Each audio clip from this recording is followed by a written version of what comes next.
అమ్మ బాలరాజు, నీ వ్యవహారం మీద భలే ఉందే. సంవత్సరానికి 100 కోట్ల, ఈ 5 సంవత్సరాలు 500 కోట్ల. బాగుందే నీ పత్యాపారం. మనం మాట్లాడుతున్నది కాదు, తెలుగుదేశం పార్టీ మాజీ మంత్రి, అదేవిధంగా తెలుగుదేశం పార్టీకి సంబంధించిన ఒక నాయకుడి సంభాషణ ఇది.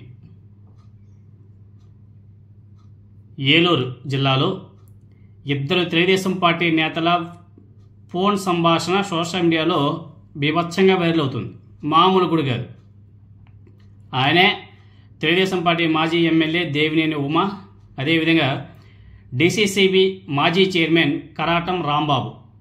వీళ్ళిద్దరి మధ్య ఏదైతే ఫోన్ సంభాషణ జరిగిందో ఆ ఫోన్ సంభాషణ సోషల్ మీడియాలో వైరల్ అవుతుంది, లీక్ అయిపోయింది. వీళ్ళిద్దరి సంభాషణలో కూటమి పార్టీల పోలవరం ఎమ్మెల్యే, ఐ థింక్ ఆయన జనసేన పార్టీ అనుకుంటా, జనసేన పార్టీ ఎమ్మెల్యే చిర్రి బాలరాజు అవినీతిపై చర్చకు వచ్చింది.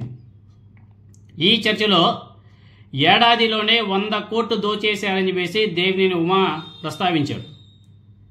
డిప్యూటీ సీఎం పవన్ కళ్యాణ్కి ఇవన్నీ తెలుసా అనేసి ఆ డిసిసిబి మాజీ చైర్మన్ రాంబాబుని ఉమా గారు ప్రశ్నిస్తారు.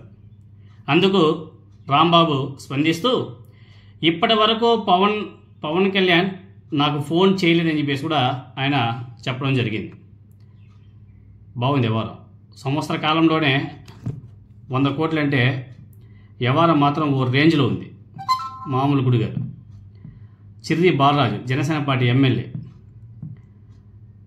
ఏ విధంగా దోపిడీ చేసుకుంటున్నారో పంచుకుంటున్నారో ఒకసారి ఆ ఆడియో మీరందరూ కూడా వినండి.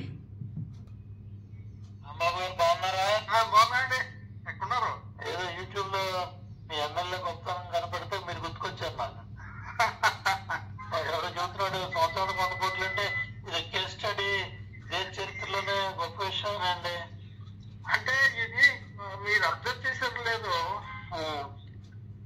అసలు వ్యవస్థ మనం ఉన్నప్పుడు లేదండి. అలాగే ఎమ్మెల్యేస్ అంటే రాంబాబు గారు కదా పెట్టింది, రాంబాబు అని అడిగాను.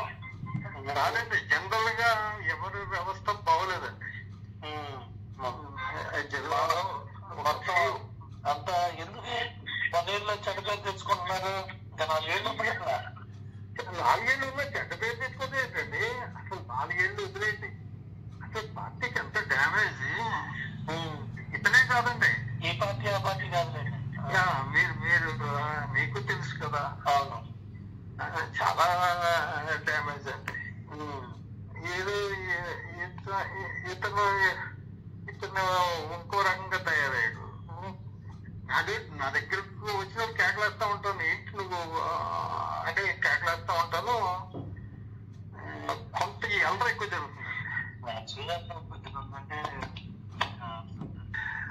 ఉమా గారు ఎక్కడున్నారండి? నేను రాజమండ్రిలో కేసు ఉంటే కోర్టులోకి వచ్చాను. రాంబాబు గారు ఎట్లా ఉన్నారు ఏంటి యూట్యూబ్ లో చూసి ఆశ్చర్యం వేసి పని చేయండి అన్నా. మీరున్న కష్టపడి తీసుకొచ్చి పెట్టారు, మన రాంబాబు కట్టేశారు, మడి అని కూడా మనం ఇప్పించాం, మీరు కూడా అడిగేసి తగ్గి అందరినీ కలుపుకొని గెలిపించారు, ఎంత బాధపడుతున్నారని ఫోన్ చేశారు. అవునండి, ఇప్పటిగానే ఉంది. అందుకోసం పనిచేసినాడు కదా, మీరు సంపాదించుకోవాలనుకుంటే ఈ 10 కోట్లు 20 కోట్లు ఇల్లు కట్టుకోవాలి కదా అక్కడ. కాదండి, అసలు అయిన చంద్రబాబు నాయుడు గారు ఫోన్ చేశారండి పార్టీలో, మీలాంటి వాళ్ళు పార్టీలో రావాలని. అవునండి, కొద్దిగా ఇబ్బంది ఉంది, తప్పకుండా మీకే చేస్తాను బై ఎలక్షన్ అంతా కూడా. నాకు ఎందుకంటే గుర్తు ఆ రోజు రాంబాబు మీ దగ్గర తీసుకుంటాను కలిసి కూర్చున్నా మడి అదే అదే గుర్తుకొచ్చినా చేశాను. అవునండి, మీరు ఫోన్ చేసినప్పుడు కూడా ఏదో యూట్యూబ్ లో మీ ఎమ్మెల్యే గొప్పతనం కనపడితే మీరు గుర్తుకొచ్చారు నాకు. ఎవడో చెబుతున్నాడు సంవత్సరానికి 100 కోట్లు అంటే ఇది కేస్ స్టడీ, దేశ చరిత్రలోనే గొప్ప విషయం అండి. అంటే ఇది మీరు అబ్జర్వ్ చేశారు లేదు, అసలు వ్యవస్థ మనం ఉన్నప్పుడు లేదండి. అలాగే ఎమ్మెల్యేస్ అంటే రాంబాబు గారు కదా పెట్టింది రాంబాబు అని అడిగాను. కాదండి, జనరల్ గా ఎవరి వ్యవస్థ బాగోలేదండి జిల్లాలో. మొత్తం అంతా ఎందుకు 1 year లో చెడ్డ పేరు తెచ్చుకుంటున్నారు? ఇంకా 4 ఏళ్ళు ఉంది కదా. 4 ఏళ్ళు ఉన్నా చెడ్డ పేరు తెచ్చుకోవడం ఏంటండి? అసలు 4 ఏళ్ళు వదిలేయండి, అసలు పార్టీకి ఎంత డ్యామేజ్.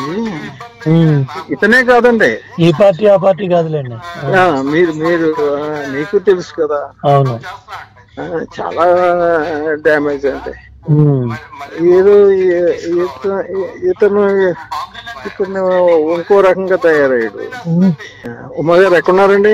నేను రాజమండ్రిలో కేసు ఉంటే కోర్టులోకి వచ్చాను. రాంబాబు గారు ఎట్లా ఉన్నారు ఏంటి యూట్యూబ్ లో చూసి ఆశ్చర్యం వేసి రాంబాబు గారు చేయండి అన్నాడు. ఆ రోజు మీరున్న కష్టపడి తీసుకొచ్చి పెట్టారు, మన రాంబాబు గారు చేశారు. మడి అని కూడా మనం ఒప్పించాం, మీరు కూడా అడిగేసి తగ్గి అందరినీ కలుపుకొని గెలిపించారు, ఎంత బాధపడుతున్నారా అని ఫోన్ చేశారు. అయినా చంద్రబాబు నాయుడు గారు ఫోన్ చేశారండి పార్టీలో, మీలాంటి వాళ్ళు పార్టీలో రావాలని. అవునండి, కొద్దిగా ఇబ్బంది ఉంది, తప్పకుండా మీకే చేస్తాను బై ఎలక్షన్ అంతా కూడా. నాకు ఎందుకంటే గుర్తు, ఆ రోజు రాంబాబు మీ దగ్గర తీసుకొచ్చాడు, మనం కలిసి కూర్చున్నాం మడి అంటే అదే అందుకని గుర్తుకొచ్చి రాన్నట్టున్నాడని చేశాను. అవునండి, మీరు ఫోన్ చేసినప్పుడు కూడా నేను చేసి పెట్టాను కదండి. అవునవును చెప్పాను నాకు. మీరు ఫోన్ చేసినప్పుడు అదేం చేశారు ఈ ఎదవా ఎవరండి ఆ సోమబాబు అన్నవాడు. అవును, ఆడు నేను ₹1 తీసుకున్నాను పెట్టాను. ఆడు జైల్లోకి వెళ్ళిపోతామంటే కాపాడినోడు నేను. అవును తెలుసు నాకు, అన్ని తెలుసు. పట్టించుకోమండి. బీభత్సమైనటువంటి నెగిటివ్ అయితే బాగా వచ్చేసింది. ఇదిగో తెలుగుదేశం పార్టీ నాయకులే మాట్లాడుకుంటున్నారు. ఆ పార్టీ ఈ పార్టీ అనేసి కాదంట, 2 పార్టీలు 3 పార్టీల్లోనే అలానే అంట. ఎవరికి ఇష్టం వచ్చినట్టు వాళ్ళు దోచుకొని పంచుకుంటున్నారంట. అదేవిధంగా సానా సతీష్ గురించి సీఎం రమేష్ గురించి కూడా మాట్లాడారు. సానా సతీష్ ఏమో నారా లోకేష్కి దగ్గరయ్యాడు, సీఎం రమేష్ ఏమో అమిత్ షాకి దగ్గరయ్యాడు అని చెప్పేసి కామెంట్ చేసుకుంటున్నారు.